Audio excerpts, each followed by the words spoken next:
আমিও তো তাই ভাবি, নতুন বউ এইটুখানি সিঁদুর পড়েছে, ও বেশি দিন টিকবে না। কি রান্না করলাম? মূলো আলু তরকারি করে ছেড়ে দিয়েছি, কে প্রতিদিন অত রান্না করে?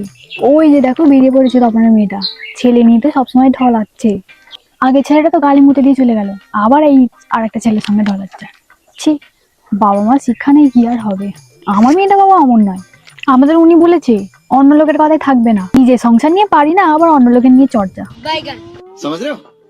এই ও পাড়া সময়টাকে দেখেছো? সেই গো, 1 বছর বিয়ের হয়েছে, 1 বছর না হতে হতেই শাখা পালা খুলে দিয়ে ধেই ধেই করে নাচছে। এরকম সংসার টিকবে গা?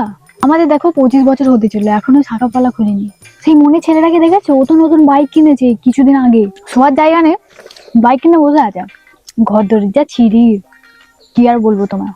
যাবে, আমি তো ঘুরতে যাই, দেখে এসেছি কেমন দাঁড়া। তিয়াসার মা গো, তিয়াসাকে 3খানা জিনিস করে দিয়েছে। আমাদের বড়রাও যদি এরকম 2 নম্বরই ব্যবসা করতো, আমরাও দেখতে মেয়েকে সোনায় ভরিয়ে রাখতাম।